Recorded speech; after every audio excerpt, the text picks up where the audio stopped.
तो हम विद्युत क्षेत्र में विद्युत द्विध्रुव की स्थित ऊर्जा पढ़ रहे थे ना, और उसका सूत्र आया था, देखो U स्थित ऊर्जा U बराबर आया था -PE cos थीटा। ठीक है, उसको हमने घुमाया भी था और दोनों ऊर्जाओं को जोड़ा था। U बराबर -PE cos थीटा। अब देखो हम इसको सदिश संकेतन में भी लिख सकते हैं। ये जो रूप है ये इसका कौन सा रूप है? अदिश रूप है। अब हम इसको सदिश रूप में व्यक्त करना चाहें तो देखो ध्यान से, U पर तो वेक्टर लगेगा नहीं क्योंकि अदिश राशि है, माइनस ज्यों की त्यों रहेगा। हम यहां पर देखें तो ये आ जाएगा, देखो P पर वेक्टर P सदिश। अब आप ये देखिए यहां पर आ रहा है E cos थीटा, और E जो है वो कैसी राशि है? सदिश राशि है। और जब दो सदिश राशियों के गुणा के फलस्वरूप अदिश राशि प्राप्त हो या cos थीटा आए तो उस गुणनफल को कहते हैं हम अदिश गुणनफल। दो सदिश राशियों का गुणा करें और तीसरी राशि अदिश प्राप्त हो, यानी जिसकी दिशा नहीं हो, इन दोनों की दिशा हो और इसकी दिशा नहीं हो, तो वो गुणनफल कहलाता है अदिश गुणनफल। या सिंपल तौर पर आपको पता चल जाएगा, देखो कॉस तो अदिश गुणनफल है, इसको बिंदु गुणनफल भी कहते हैं, डॉट गुणनफल भी कहते हैं। आप एक बार ध्यान से सीख लीजिए, आपको आगे दिक्कत नहीं आएगी इन गुणाओं में या इसको सदिश रूप में लिखने में। तो ये cos थीटा है, ठीक है, तो डॉट आएगा, और दूसरा भी वेक्टर है तो ये आ जाएगा E सदिश। तो ये कौन सा रूप हो जाएगा? सदिश संकेतन में।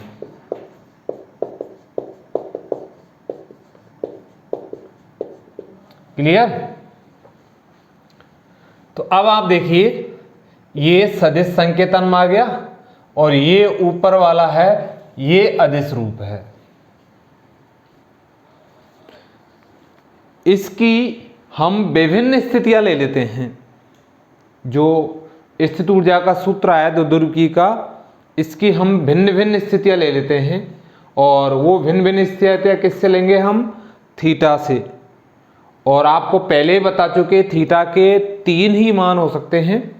यहां पर एक तो हो जाएगा थीटा बराबर 0 हो, एक दूसरा 90 डिग्री हो, और एक हो 180 डिग्री।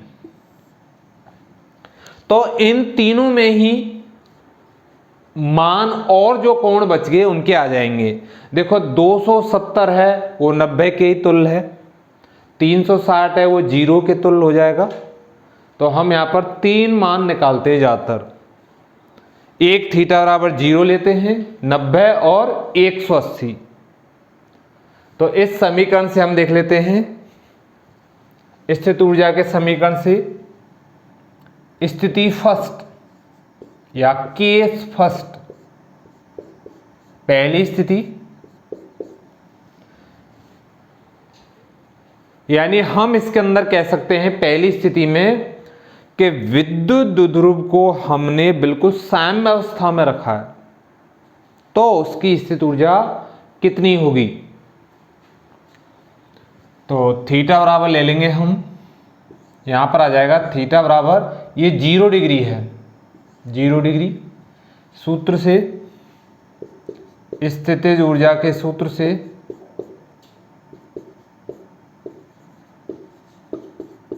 कौन सी स्थित ऊर्जा है? ये विद्युत स्थित ऊर्जा। तो विद्युत स्थित ऊर्जा के सूत्र से यहां पर आ जाएगा, देखो U बराबर -PE cos 0, और cos 0 का मान कितना होता है? 1। तो ये आ जाएगा U बराबर -PE। इसको हम समीकरण 1 दे सकते हैं। ये स्थिति थीटा बराबर 0 है, ठीक है। तो हमने यहां पर ये देखा था कि इसकी विभिन्न स्थितियां यहां पर हो जाएंगी। जो हमने थीटा कोण लिया है 0 से उसको कहां घुमाया था, थीटा तक, यानी ये अंतिम कोण आ रहा है इसका। हमारे जो सूत्र आए थे, एक तो आया था, देखो मैं आपको बताऊं, u1 बराबर आया था PE 1 माइनस कॉस थीटा, जो घुमाने में किया गया कार्य था, विद्युत ध्रुव को घुमाने में किया गया कार्य। और बाह्य क्षेत्र में लाने में u2 बराबर आ जाएगा, यहां पर हमने लिखा था PE into 1 minus cos theta. तो ये u1 बराबर हो जाएगा हमारा P into 1 minus cos theta, और दूसरा हमने लिखा था माइनस की P कॉस थीटा, ठीक है, u2 बराबर। तो साम्य अवस्था में रखेंगे तो ये आ जाएगा u बराबर माइनस की P, इन दोनों को जोड़ेंगे तो u बराबर आ जाएगा u1 प्लस u2, और ये आ जाएगा देखो यहां पर P कॉस थीटा। तो इन दोनों को जोड़ेंगे तो u1 आ रहा है P minus P cos theta, और ये आ जाएगा प्लस माइनस P, यानी इन दोनों को हम जोड़ें तो आप देख सकते हो ये माइनस P और ये प्लस P कर जाएंगे, तो ये आ रहा था हमारा माइनस के P कॉस थीटा। तो जो साम्य अवस्था में हमने उसको रखा है तो u बराबर कितना आ रहा था, माइनस के P, ये भी देख लो आप, ठीक है, ये साम्य अवस्था में रखने में और ये उसको घुमाने में है। तो अब यदि हमने थीटा बराबर 0 ले लिया, यानी विद्युत ध्रुव को हमने उसकी साम्य अवस्था में रखा है, जब P सदिश व E सदिश के मध्य कोण कितना हो जाएगा हमारा, ये 0 डिग्री हो जाएगा। ये जो स्थिति है, यानी ये हो जाएगा जब P सदिश व E सदिश एक दूसरे के समांतर हों, एक दूसरे के समांतर हों।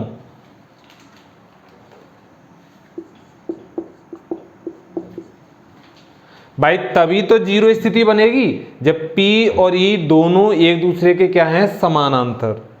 आपको चित्र से बताना चाहूं मैं तो देखो, हमने यहां पर ये लिया था E सदिश, और इसमें जो हमने विद्युत ध्रुव रखा है उसको ऐसे रख दिया, ये विद्युत ध्रुव है तो ये माइनस Q, ये प्लस Q, ये A, ये हो जाएगा B। तो इसका जो P है वो E की ही दिशा में है। तो पहली स्थिति तो हो जाएगी जब P सदिश व E सदिश एक दूसरे के समानांतर हों। तो समानांतर होने पर थीटा बराबर क्या हो जाएगा, 0। तो विद्युत स्थिति ऊर्जा के सूत्र से U बराबर माइनस P कॉस 0, और 0 का मान कितना होता है, 1, तो ये आ जाएगा U बराबर माइनस के P। यानी इस स्थिति में और विद्युत ध्रुव की स्थिति ऊर्जा ये होती है। क्लियर? अब हम इसकी दूसरी स्थिति देख लेते हैं। तो दूसरी स्थिति में क्या होगा, आपकी बार थीटा बराबर क्या आ जाएगा, 90 डिग्री। तो यहां पर लिख सकते हैं जब P सदिश व E सदिश एक दूसरे के लंबवत हों। तो दूसरी स्थिति लिखते हैं हम यहां पर, स्थिति सेकंड। देखो आपको ज्यादा नहीं सोचना है, आप तो ये सूत्र ध्यान रखिए, ये स्थिति ऊर्जा का सूत्र है U बराबर माइनस PE कॉस थीटा। इसमें बस मान रखने हैं आपको। तो स्थिति सेकेंड, और सेकेंड स्थिति में जब P सदिश व E सदिश एक दूसरे के लंबवत हों, एक दूसरे के लंबवत हों,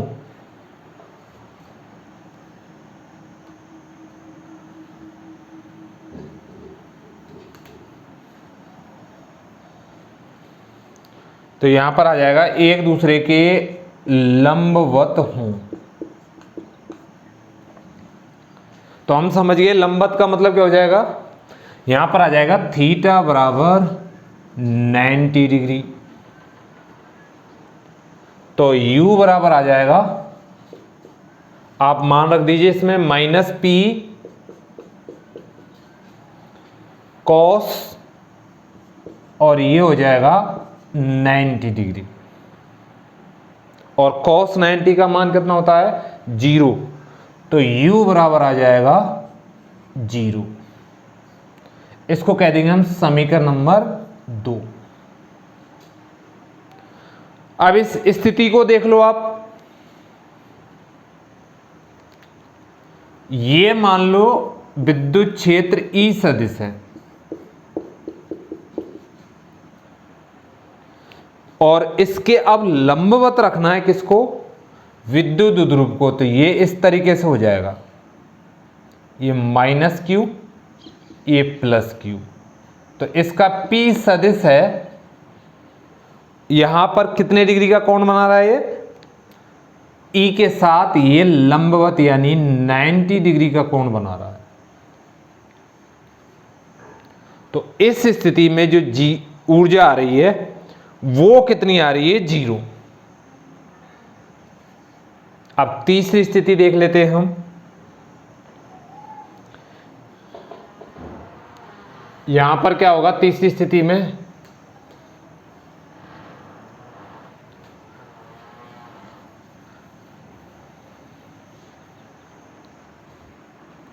देखो ये आ जाएगा नंबर थर्ड,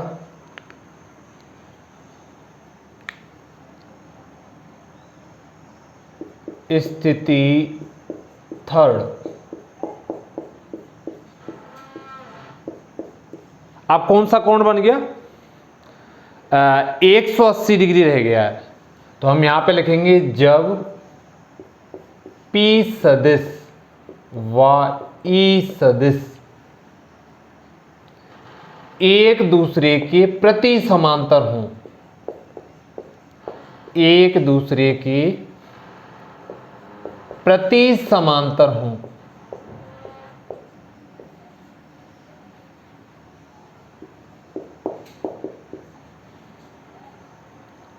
अर्थात थीटा बराबर कितना हो जाएगा 180 डिग्री, अतः u बराबर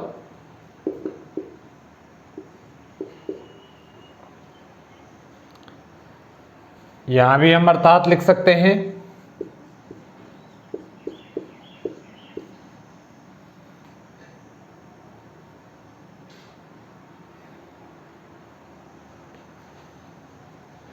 यहां भी लिख लो।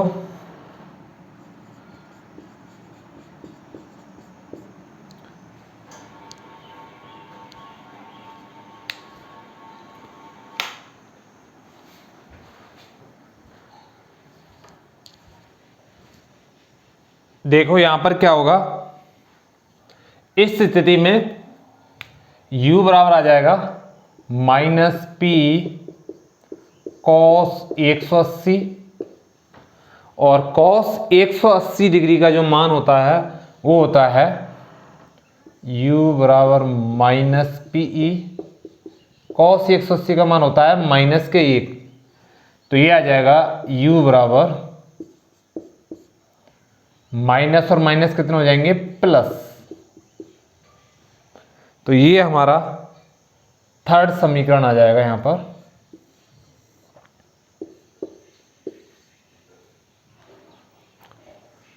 तो हम देख सकते हैं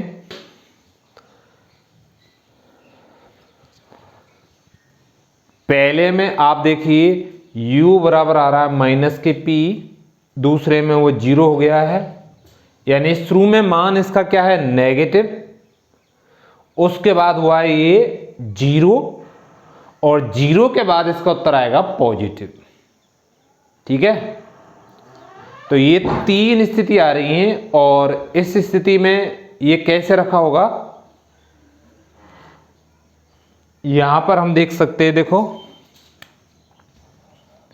ये विद्युत क्षेत्र E सदिश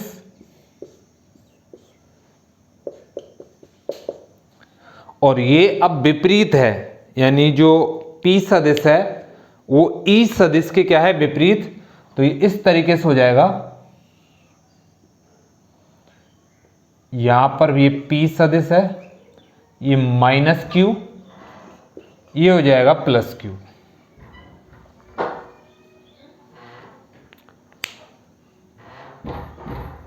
देखो ये इनकी बीच की स्थिति है, आप देख रहे हो, ये जब विद्युत द्विध्रुव लंबवत है, आपको मैं देखो ये बता देता हूं, ज्यादातर टीचर क्या है सरल बनाने के चक्कर में इनको शॉर्ट कर देते हैं, मतलब शॉर्ट में लिखा पूरा मान भी नहीं बता पाते हैं। आप खुद देख रहे होगे कि ज्यादातर तो टॉपिक को ही गायब कर देते हैं, एक आध कठिन टॉपिक दिखा या बच्चों की जो समझ में नहीं आए ऐसे टॉपिकों को वो छोड़ देते हैं। तो आपको ध्यान रखना है यहां पर, देखो जो आपको फुल मार्क्स आते हैं उसमें हमको अच्छी तरह से समझाना होता है कि वास्तव में क्या हो रहा है। आप देखिए हमें गणित में भी बताना होता है, जैसे मैंने आपको बताया थीटा बराबर क्या होगा 0 डिग्री, तो इसको हिंदी में भी समझाना पड़ता है कि जब P सदिश व E सदिश एक दूसरे के कैसे हों समानांतर हों तब ये स्थिति आती है। तो जब एक दूसरे के समानांतर हैं तो हमें यह पता चल जाएगा समांतर स्थिति में समांतर शब्द के लिए थीटा बराबर क्या आता है 0, लंबवत के लिए थीटा बराबर 90 डिग्री, और देखो एक ये आ रहा है प्रति समांतर, प्रति समांतर का मतलब होता है विपरीत होंगे, प्रति एंटी के लिए आता है तो समांतर के विपरीत हैं यानी उल्टे हैं। ये P इस दिशा में है तो E इस दिशा में है, इसे बोलते हैं प्रति समांतर, यानी इनके बीच में जो कोण बनेगा वो बनेगा 180 डिग्री का। और समांतर में दोनों ही एक ही दिशा में होंगे, विद्युत क्षेत्र भी इधर है और विद्युत द्विध्रुव भी इधर ही है। ठीक है, उसका द्विध्रुवागुण P लेते हैं हम, मैंने आपको शुरू में ही बताया था यही है महत्वपूर्ण राशि उसकी P। तो दोनों एक ही दिशा में है, विपरीत है और या 90 डिग्री पर, ये 3 स्थिति हैं। तो हम इससे निकाल सकते हैं 90 डिग्री वाले से। देखो आप ये इसकी मान लो स्थिति है यहां पर है, तो यहां से 90 डिग्री से यदि इसको ऐसे घुमाते हैं हम, यानी सैम अवस्था में हो जाएगी ये। वो क्यों कहते हैं ऐसा, क्योंकि धन आवेश पर विद्युत क्षेत्र अपनी ही दिशा में बल लगाता है। तो जैसे ये धनावेश यहां आएगा इसकी साम्य अवस्था हो जाएगी वो, क्योंकि माइनस आवेश इधर पहुंच जाएगा। विद्युत क्षेत्र धनावेश को अपनी दिशा में और माइनस आवेश को इसके विपरीत स्थापित करना चाहता है। तो जब कोण 0 डिग्री बनेगा तो ये इसी की दिशा में स्थापित हो जाएंगे, यानी विद्युत क्षेत्र के अनुदिश संरेखित हो जाएगा विद्युत द्विध्रुव। तो इस स्थिति में जो ऊर्जा आ रही है हमारी, तो वो आ रही है देखो U बराबर माइनस के P, जो बहुत ही कम है। तो हम देख सकते हैं ये ऊर्जा मिनिमम होगी। ठीक है, और जब इसको इस स्थिति से इधर घुमाते हैं जैसे कि यहां पर, तो यहां थीटा बराबर कितना हो जाएगा, इस स्थिति में जो थीटा बन रहा है वो होगा थीटा बराबर 180 डिग्री। और आप देख सकते हो 180 डिग्री मारा है, यू बराबर पी, क्यों उल्टे हो गए, प्लस क्यू आवेश क्षेत्र की विपरीत दिशा में चला गया और माइनस क्यू आवेश कहां गया, क्षेत्र की दिशा में। तो आप खुद ही देख सकते हो कि बहुत विपरीत हो चुके स्थिति के। ये इनकी माध्य स्थिति थी। इधर जाते हैं हम तो स्थायित्व बढ़ता है।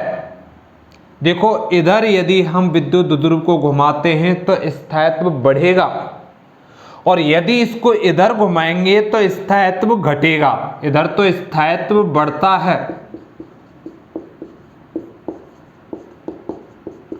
और इधर स्थायित्व घटता है। और ये जो 90 डिग्री है ये इनकी माध्य स्थिति है, इसलिए हमें थीटा बराबर π/2 भी लेना पड़ता है। तो आप तीनों स्थितियों में देख सकते हैं स्पष्ट, और ये आपको ध्यान रखने की जरूरत है। आपको देखो पूरे मार्क्स लेने हैं किसी भी टॉपिक में, तो उस कला को बोलते हैं हम ड्राफ्टिंग कला, यानी लिखने की जो कला होती है उसमें आपको अगले को इस तरीके से समझाना होता है कि वो कुछ नहीं जानता है और वो आपने जो लिखा है उसी से सब कुछ समझ जाएगा। तो देखो यदि चित्र आता है तो हमें चित्र के बारे में पूरा बताना होता है, कौन सी चीज क्या है क्या नहीं है, ठीक है। यदि हम उसे कम कर देंगे तो आपके नंबर भी कम हो जाएंगे। तो आपको अच्छी तरह से ध्यान रखना है कि आपको स्पष्ट लिखना पड़ेगा। और जो ये तीनों स्थितियां आई हैं इनकी विशेषता भी आपको बतानी पड़ेगी कि इन अवस्थाओं को हम क्या कहते हैं।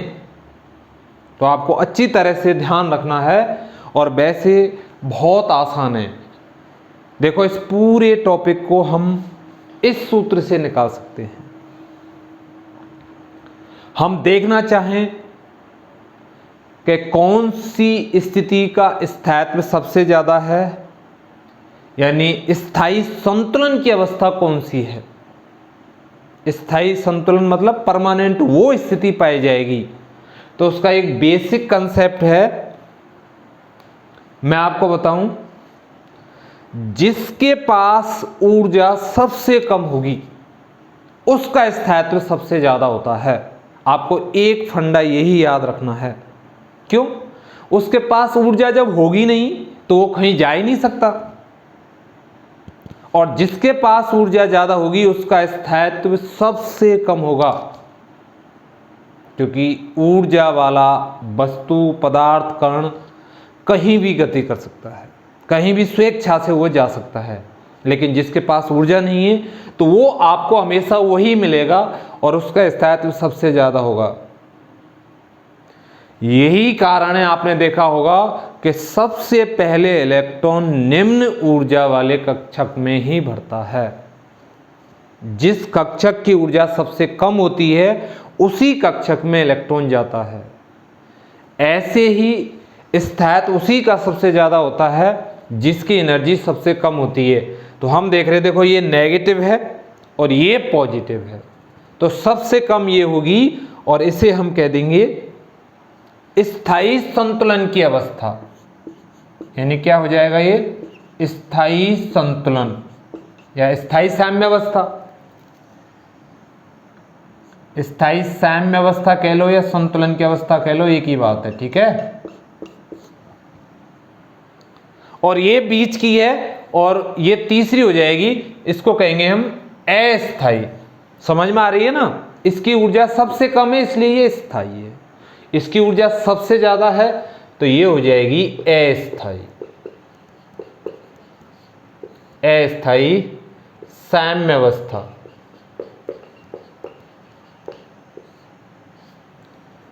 तो ये तीन स्थितियां इसकी आ गई हैं, ठीक है। और तीनों स्थितियों में हम देख सकते हैं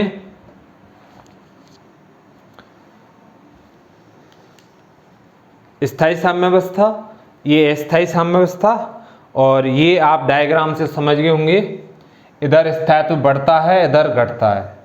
क्लियर? तो आपको किसी भी टॉपिक को करना है तो सबसे पहले उसको ध्यान से समझ लेना चाहिए।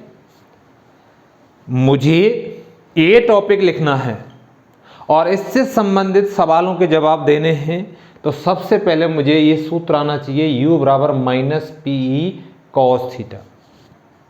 अब देखो बच्चे सूत्र को रट लेता है, लेकिन उसे ये समझ में नहीं आ पाता यहाँ पर p क्या है, e क्या है, और ये थीटा है जो कौन सा है ये थीटा।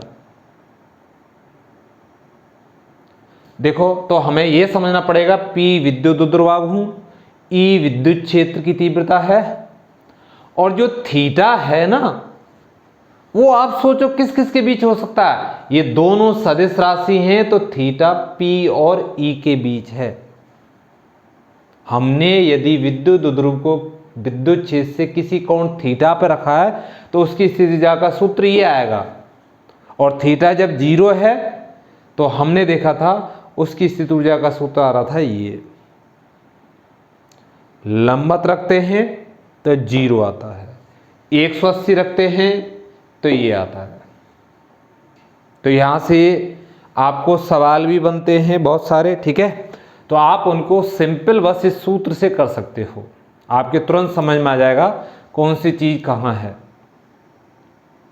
तो आप यहां से उतार लीजिए इनको, ये पहली, दूसरी, ये तीसरी स्थिति हो जाएगी, ठीक है।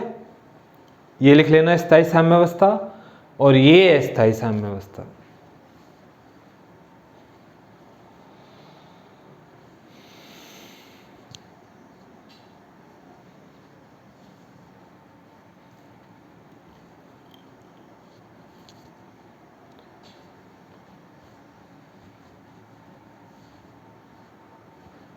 ठीक है, आप स्क्रीन पोज करके इनको उतार लेना, ठीक है। और इसमें हमको ज़्यादा कुछ याद नहीं रखना है, हम वैसे समझ जाएंगे, जिसकी ऊर्जा सबसे कम होती है वो सबसे ज़्यादा स्थायी होता है, और जिसकी ऊर्जा सबसे ज़्यादा होती है वो क्या होता है, अस्थायी। और ये सूत्र है u बराबर माइनस पी कॉस थीटा, यानी जिसका स्थायित्व होगा उसकी ऊर्जा क्या होगी, नेगेटिव होगी। देखो आप दिमाग लगाओ, आपको इस तरीके से कोई नहीं बता पाएगा, मैं खुद आपसे कह रहा हूं। देखो हम स्थित ऊर्जा को शून्य लेते हैं, हमने कई बार ऐसा लिया, देखो अनंत से लाते हैं हम, किसी भी आवेश को हम अनंत से ला रहे हैं, विद्युत द्विध्रुव को हम अनंत से ला रहे हैं। तो क्यों ला रहे हैं, क्योंकि अनंत पर स्थित ऊर्जा का मान क्या लेते हैं, शून्य। अब सवाल यह आता है कि 0 ही क्यों लेते हैं, कि देखो एक बिंदु से जब दूसरे बिंदु पर जाते हैं तो पहला बिंदु की स्थिति यदि 0 पर है तो उसमें हम अंतर करेंगे तो लास्ट वाले अंतिम बिंदु का ही मान प्राप्त होगा, क्योंकि किसी भी संख्या में से 0 घटाएं तो वही संख्या शेष बचती है, 0 घटाने से कोई फर्क नहीं पड़ता। तो अब हमें बताओ कौन सा बिंदु लेना चाहिए, वो बिंदु लेना चाहिए जहां पर स्थित ऊर्जा क्या हो, 0 हो। तो आप खुद सोच सकते हो कि स्थित ऊर्जा 0 कहां रही है, इस दूसरे पॉइंट पर। तो हम समझ गए हमें कोण कितना लेना चाहिए था, 90 डिग्री। 90 से इधर घुमाया, स्थायी साम्यावस्था प्राप्त हो जाएगी, इधर घुमाया तो अस्थायी साम्यावस्था प्राप्त हो जाएगी, ठीक है। इसके बाद हम अगले टॉपिक पर चलते हैं। मेरे हिसाब से आपको क्लियर समझ में आ गया होगा, जो भी सवाल यहां से बनते थे अब आप वहां से क्लियर कर सकते हो, हर सवाल का जवाब दे सकते हो कि यहां पर ये 90 डिग्री लिया है तो 90 डिग्री से ही हम स्टार्ट क्यों करते हैं, क्योंकि यहां पर u बराबर कितना आ रहा है, 0। तो 0 से ही हमें स्टार्ट करना चाहिए। स्थायी साम्यावस्था, अस्थायी साम्यावस्था कौन सी है, क्लियर। आगे चलते हैं हम अगले टॉपिक पर। और वो है देखो चालक स्थिर विद्युत की, यानी जो हम पढ़ रहे हैं वो कौन सा टॉपिक है, स्थिर विद्युत की है।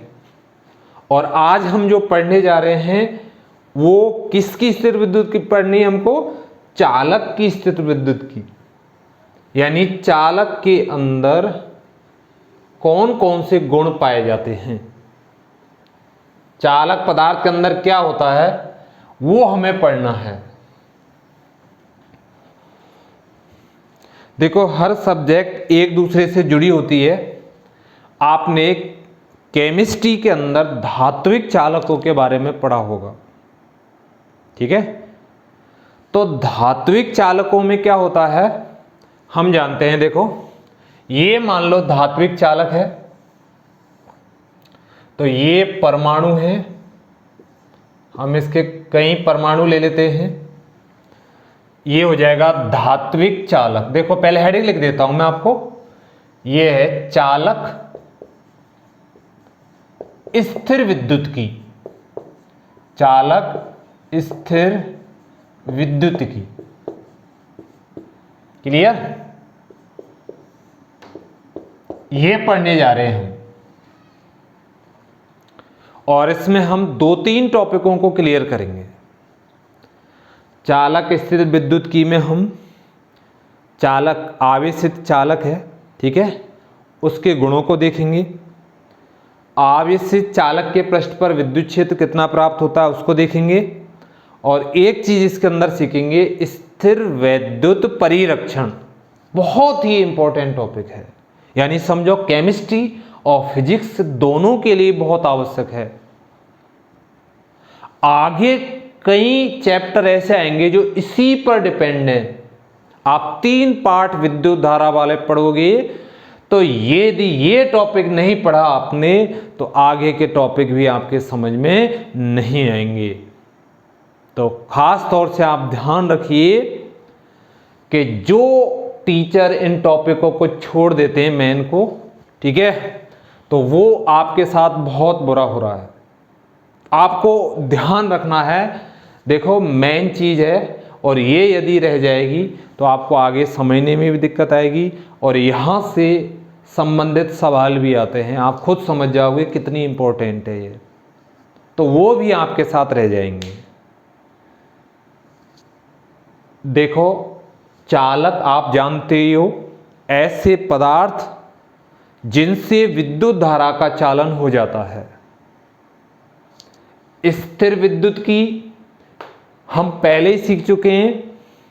इसके अंदर विद्युत की के अंदर आवेशों का अध्ययन किया जाता है, और स्थिर विद्युत की है तो कैसे आवेशों का अध्ययन करेंगे, हम स्थिर आवेशों का अध्ययन करेंगे। तो यहां हम सीख रहे हैं कि जब किसी चालक को आवेशित किया है, यानी इस हेडिंग ने ही हमको हिंट दे दिया कि हम चालक में धारा नहीं देख रहे हैं, चालक में धारा नहीं देख रहे हैं, जब चालक आवेश है उस स्थिति को देख रहे हैं हम, यानी जब चालक के अंदर कोई धारा प्रवाहित नहीं हो रही है उस स्थिति को हम यहां पर पढ़ने जा रहे हैं। स्थिर आवेश के बारे में पढ़ रहे हैं हम, चालक के अंदर स्थिर आवेश के बारे में हम यहां पर पढ़ रहे हैं। तो हम जानते हैं धात्विक चालकों के अंदर परमाणु होता है, और उन परमाणुओं से इलेक्ट्रॉन मुक्त हो जाते हैं, ये धात्विक चालक है।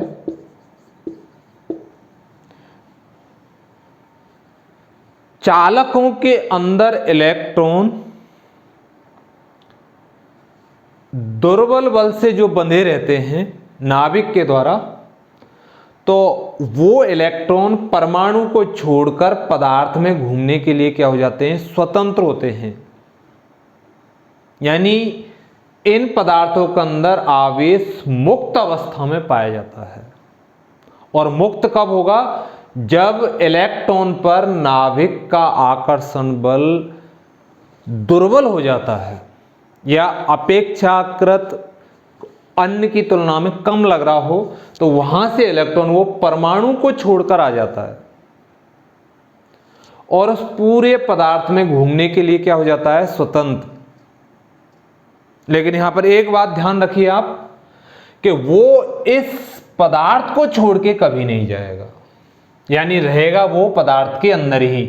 तो मैं सपोज करता हूं, मान लो इससे एक इलेक्ट्रॉन मुक्त हो गया, इससे इनसे एक एक इलेक्ट्रॉन मुक्त हो गए हैं, तो जिस परमाणु से इलेक्ट्रॉन मुक्त होता है उस परमाणु को हम धनायन कह सकते हैं, क्योंकि ये आयन बन गया अब, और इलेक्ट्रॉन कम हुआ यानी इसके अंदर ऋणावेश कम हो गया, तो ये हो जाएगा धनायन।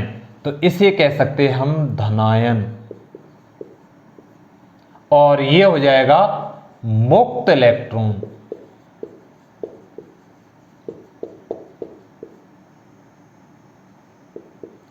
तो ये जो मुक्त इलेक्ट्रॉन है वो वातावरण से तापीय ऊर्जा प्राप्त कर लेता है, जो बाहर टेम्परेचर होता है, ताप होता है, उससे ये ऊर्जा ग्रहण कर लेता है और यादृच्छिक गति करता रहता है इस पूरे पदार्थ के आयतन में। जब ये यादृच्छिक गति करेगा तो आपको ये ध्यान रखना है कि एक तो इलेक्ट्रॉन इलेक्ट्रॉन के बीच में टक्कर होगी आपस में, और ये गति करता हुआ इलेक्ट्रॉन धनायन से भी टकराएगा। तो इन टक्करों से इसकी दिशा लगातार बदलती रहती है, तो किसी निश्चित दिशा में नेट आवेश प्रवाह नहीं होता है और इसलिए धारा भी प्रवाहित नहीं होती है। तो चालक के अंदर हम ये कह सकते हैं मुक्त इलेक्ट्रॉन पाए जाते हैं और ये उसी प्रकार गति करते हैं जैसे कि गैस के अणु यादृच्छिक गति करते रहते हैं। ऐसे ही मुक्त इलेक्ट्रॉन है, नाम ही बता रहा इलेक्ट्रॉन कैसे मुक्त, यानी फ्री है, घूमने के लिए स्वतंत्र हैं। और कहाँ घूम सकते हैं? ये अपनी ही सीमा के अंदर, यानी इस पदार्थ में ही घूम सकते हैं।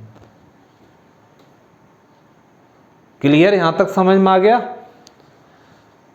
तो अब हम यहां से आगे चालक के जो कुछ विशेष गुण हैं उनको सीखना चाहेंगे, ठीक है? तो सबसे पहले आप हेडिंग डाल लीजिए चालक स्थिर विद्युत की, ठीक है? आप चित्र बनाना चाहें तो बना सकते हैं और थोड़ा हम इसके बारे में लिखेंगे। तो आप नोट कर लीजिए हेडिंग और फिर लिखते हैं हम।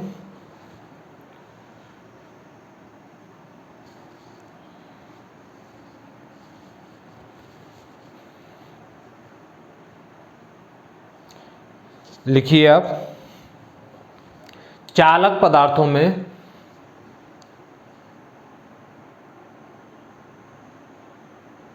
मुक्त इलेक्ट्रॉन पाए जाते हैं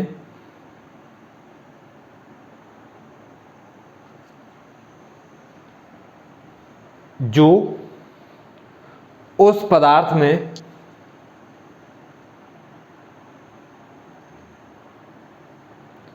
यादृच्छिक गति करते रहते हैं।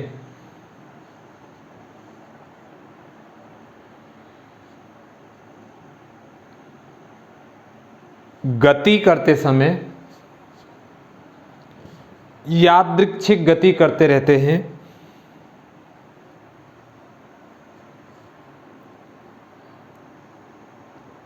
गति करते समय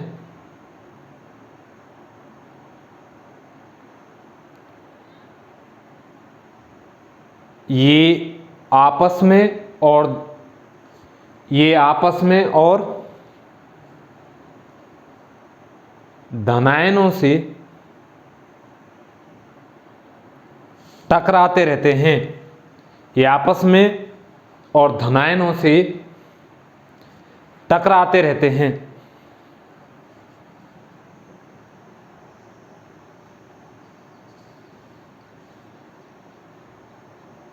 ये मुक्त इलेक्ट्रॉन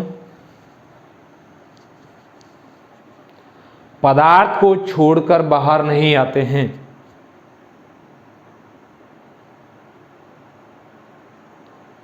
पदार्थ को छोड़कर बाहर नहीं आते हैं।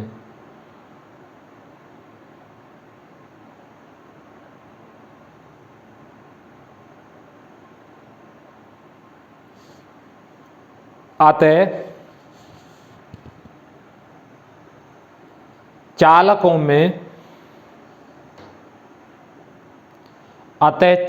में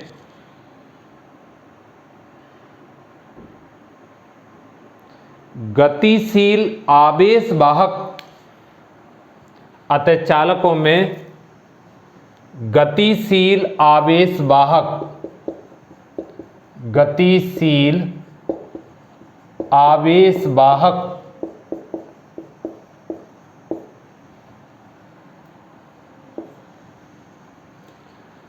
मुक्त इलेक्ट्रॉन होते हैं। गतिशील आवेश वाहक मुक्त इलेक्ट्रॉन होते हैं।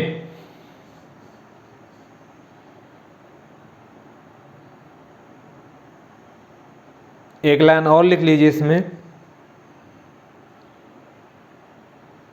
गतिशील आवेश वाहक मुक्त इलेक्ट्रॉन होते हैं, जबकि विद्युत अपघट्यों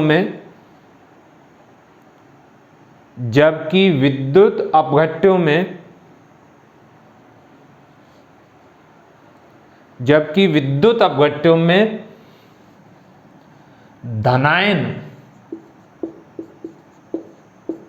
व ऋणायन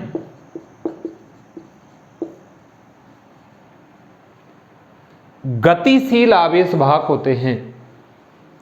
धनायन व ऋणायन गतिशील आवेश वाहक होते हैं।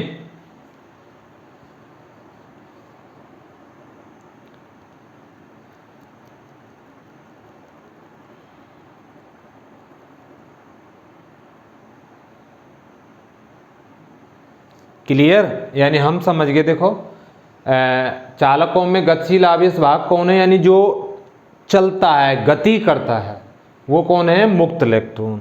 और विद्युत अपघट्य मतलब, देखो आपने विलयन पढ़े होंगे केमिस्ट्री के अंदर, तो ऐसा विलयन या घोल जो विद्युत धारा प्रवाहित करने से टूट जाए, विद्युत अपघट्य कहलाता है। तो विद्युत अपघट्य जैसे मैं ले लेता हूं H2SO4, ये विद्युत अपघट्य है, इसका जलीय विलयन है, तो ये आयनों में टूट जाएगा। एक तो बनेगा इससे धनायन, हाइड्रोजन आयन, और दूसरे बन जाएंगे इससे सल्फेट आयन। तो यानी विद्युत अपघट्य के अंदर धनायन पाए जाते हैं और ऋणायन पाए जाते हैं, और ये दोनों ही विपरीत इलेक्ट्रोडों की ओर क्या करते हैं? गति करते हैं। देखो ये धन, इस पर धन है ना, तो ये ऋण प्लेट की ओर जाएगा, और इस पर ऋण है तो ये धन प्लेट की ओर जाएगा। यानी ये तो जाता है कैथोड पर। आपने देखा सेल में दो टर्मिनल होते हैं, एक तो कैथोड जो ऋण टर्मिनल होता है, और दूसरा होता है एनोड जो धन टर्मिनल होता है। तो विद्युत अपघट्यों में जो हमने विद्युत अपघट्य लिया है वो टूट जाएगा धनायन में और ऋणायन में। तो ये विपरीत इलेक्ट्रोडों की ओर आकर्षित होते हैं। धनायन तो ऋण इलेक्ट्रोड की तरफ और ऋणायन धन इलेक्ट्रोड की तरफ आकर्षित होता है। तो ये धनायन जाएंगे कैथोड पर और ऋणायन जाएंगे एनोड पर। क्लियर? अब हम चालकों के कुछ गुण पढ़ लेते हैं, ठीक है? और उनमें से नंबर 1 है आवेशित चालक के भीतर विद्युत क्षेत्र शून्य होता है। पहला हेडिंग लिख लेता हूं मैं, नंबर 1, आवेशित चालक के भीतर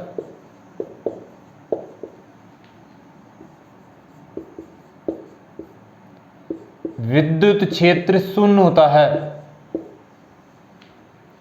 आवेशित चालक के भीतर विद्युत क्षेत्र शून्य होता है।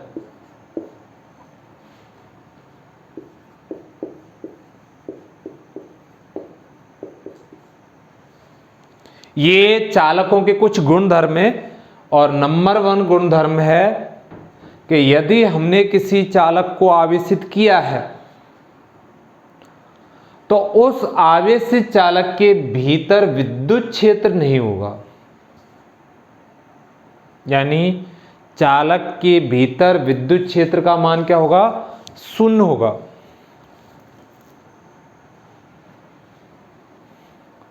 देखो इसको हम कैसे समझ सकते हैं, चालक के भीतर विद्युत क्षेत्र शून्य है, तो इसके लिए हमें क्या करना पड़ेगा। देखो ये एक चालक है,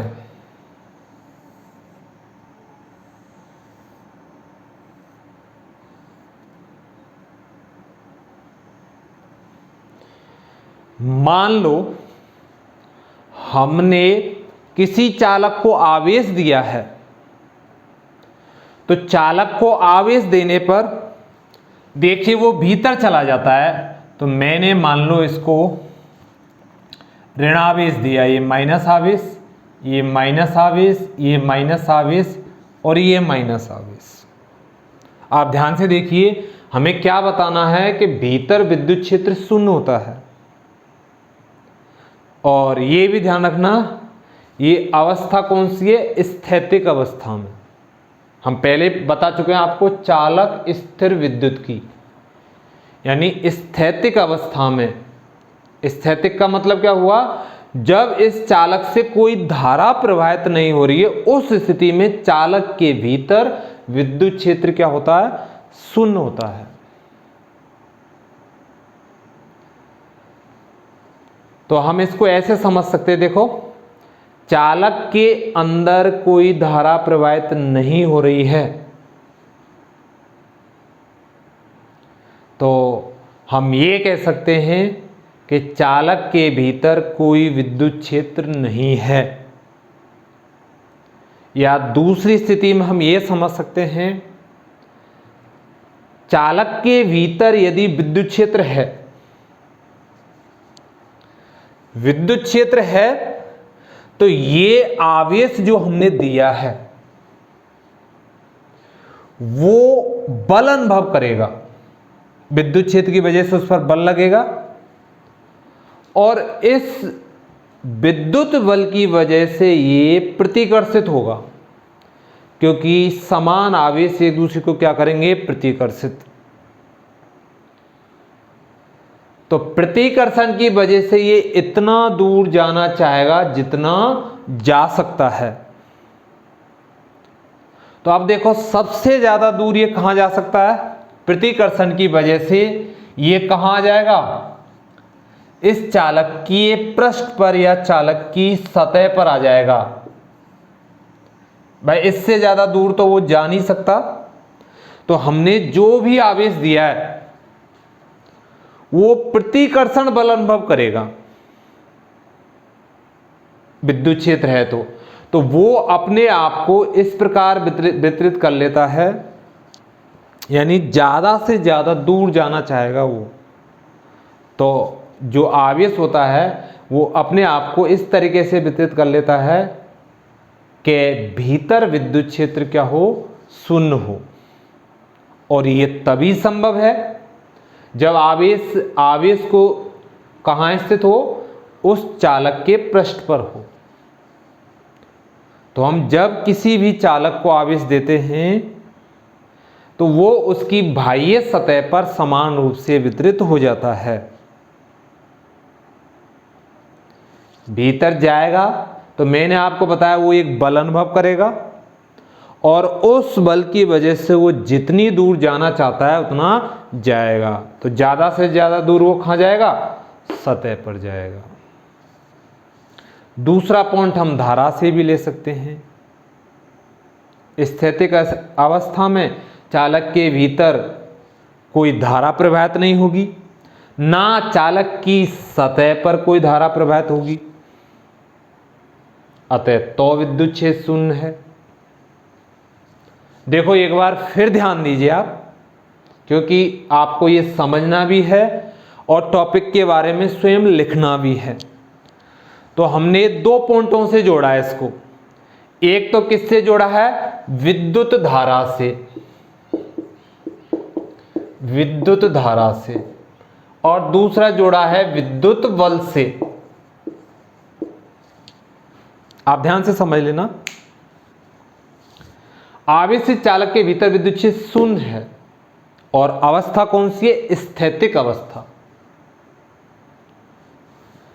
तो स्थैतिक अवस्था में हम जानते हैं चालक के पृष्ठ से कोई धारा प्रवाहित नहीं होती है, चालक के भीतर भी कोई धारा प्रवाहित नहीं होती है। अतः हम कह सकते हैं आवेशित चालक के भीतर स्थैतिक अवस्था में विद्युत क्षेत्र क्या होता है? शून्य होता है। दूसरा पॉइंट इससे ले लो, मान लो इसका उल्टा हो रहा है, यानी चालक के भीतर विद्युत क्षेत्र है। अब विद्युत क्षेत्र है तो विद्युत क्षेत्र की वजह से आवेश पे क्या लगेगा? बल लगेगा, मैंने अभी बताया था। और आवेश पर यदि बल लगेगा तो देखो, एक आवेश ये दिया और दूसरा आवेश ये दिया,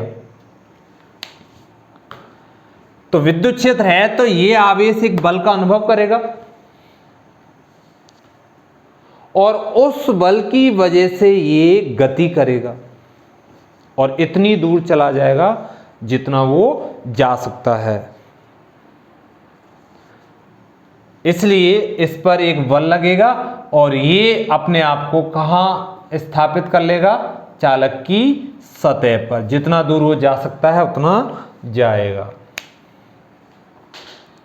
अतः चालक के भीतर विद्युत क्षेत्र क्या होता है? शून्य होता है। दूसरा गुण भी आएगा, उसमें हम ये कहेंगे कि आवेशित चालक के भीतर कोई अतिरिक्त आवेश नहीं रह सकता। उसका भी ये स्वयं यही लॉजिक होगा। अतिरिक्त का मतलब ये है, चालक के भीतर समान मात्रा में धनावेश और ऋणावेश तो मौजूद हैं। हम पढ़ चुके हैं प्रत्येक पदार्थ परमाणुओं से मिलकर बना होता है और परमाणु के अंदर धनावेश और ऋणावेश दोनों ही पाए जाते हैं। धनावेश तो होता है प्रोटॉन और ऋणावेश होता है इलेक्ट्रॉन। तो इसके अंदर दोनों आवेश समान मात्रा में है, लेकिन अतिरिक्त आवेश यानी नेट आवेश है वो भीतर नहीं रह सकता, वो कहाँ जाता है? सतह पर आ जाता है। तो उसका उत्तर भी यही हो जाएगा। तो एक है कि जब भीतर विद्युत क्षेत्र शून्य है तो हम यह कह सकते हैं आवेश पर भीतर कोई कार्य नहीं होगा। कोई कार्य नहीं होगा तो हम कह सकते हैं इस चालक के भीतर आयतन है, उसमें विभव का मान क्या होगा? समान होगा। तो जो तीसरा गुणधर्म है उसके लिए भी ये हेल्प करेगा कि चालक के भीतर संपूर्ण आयतन में विभव का मान क्या रहता है? समान। क्योंकि भीतर विद्युत क्षेत्र नहीं, तो आवेश को कहीं भी ले जाओ भीतर कोई कार्य नहीं करना पड़ेगा, तो विभव का मान भी क्या हो जाएगा? समान। तो हम इसी पॉइंट से 3 पॉइंट निकाल लेंगे, फिर और 2 पॉइंट है उनको आसानी से हम कर लेंगे। तो आप लिखिए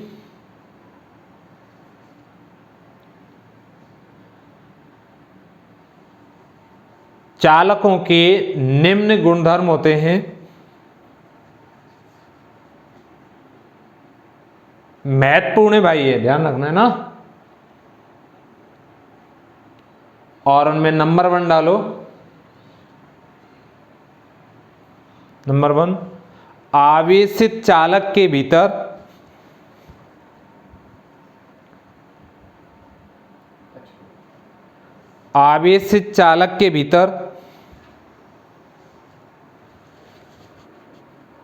विद्युत क्षेत्र शून्य होता है। आवेशित चालक के भीतर विद्युत क्षेत्र शून्य होता है। ये पॉइंट डाल लो आप, ठीक है।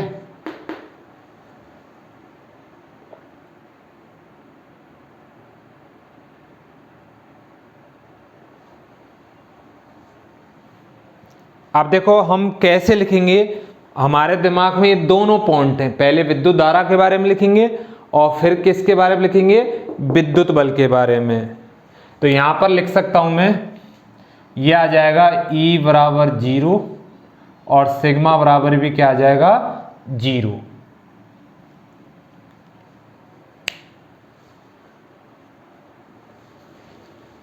स्थैतिक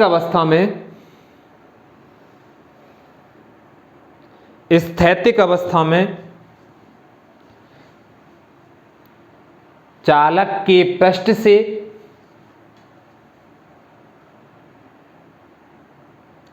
स्थैतिक अवस्था में चालक के पृष्ठ से या चालक के भीतर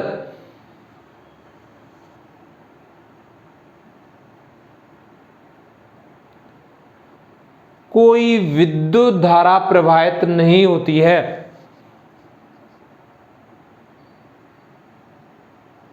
कोई विद्युत धारा प्रवाहित नहीं होती है।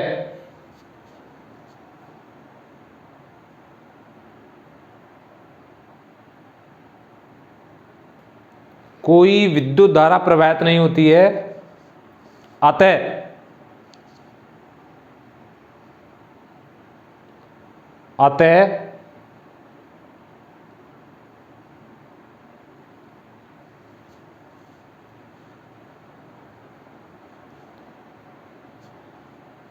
आवेशित चालक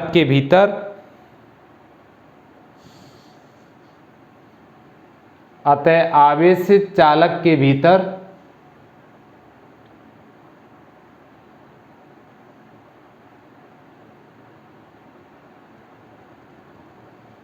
विद्युत क्षेत्र शून्य होता है।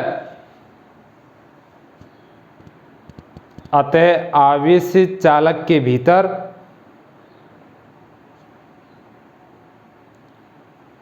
विद्युत क्षेत्र शून्य होता है।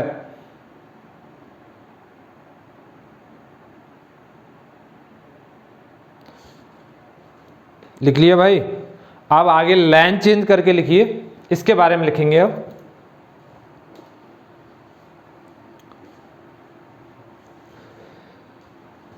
यदि चालक के भीतर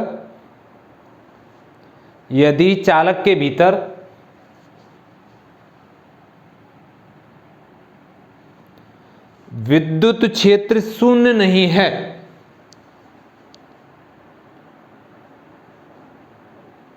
यदि चालक के भीतर विद्युत क्षेत्र शून्य नहीं है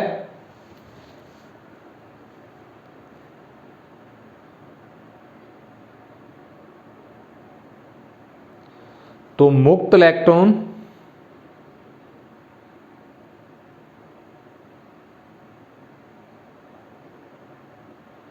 इस क्षेत्र के कारण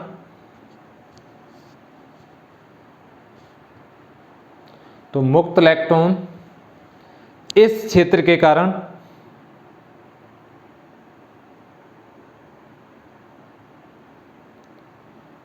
एक विद्युत बल अनुभव करेंगे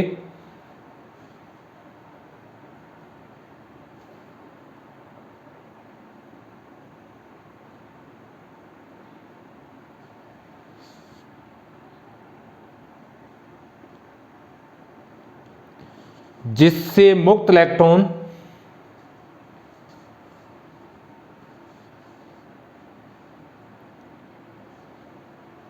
स्वयं को इस प्रकार वितरित कर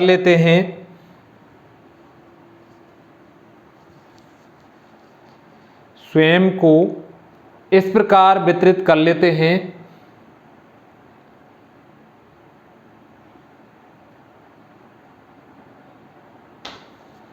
कि चालक के भीतर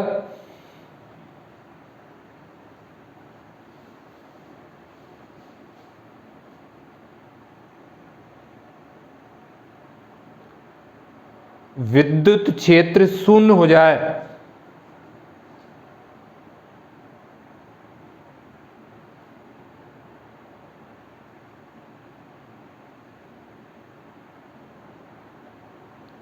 अतः ये पृष्ठ पर आ जाते हैं। अतः ये पृष्ठ पर आ जाते हैं।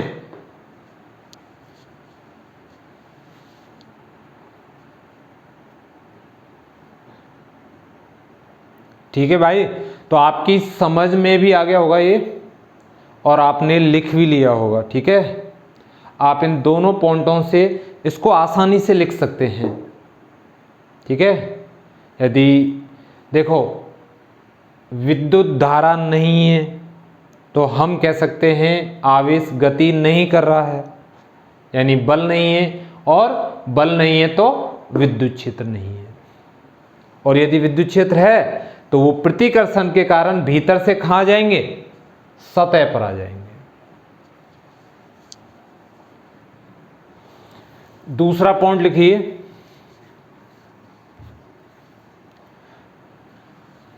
दूसरे पॉइंट में है विद्युत क्षेत्र की तीव्रता, विद्युत क्षेत्र की तीव्रता दूसरे पॉइंट में लिखिए आप विद्युत क्षेत्र की तीव्रता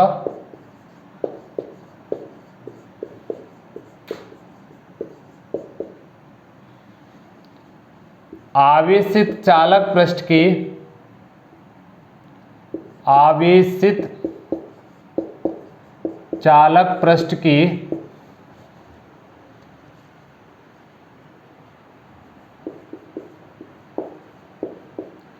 प्रत्येक बिंदु पर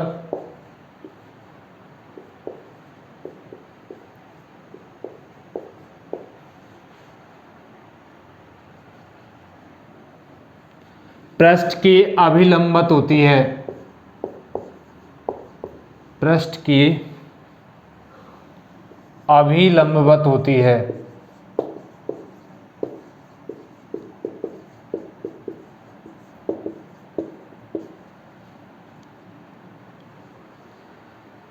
देखो आज के लिए बस हम आपको इतना ही बता रहे हैं ना,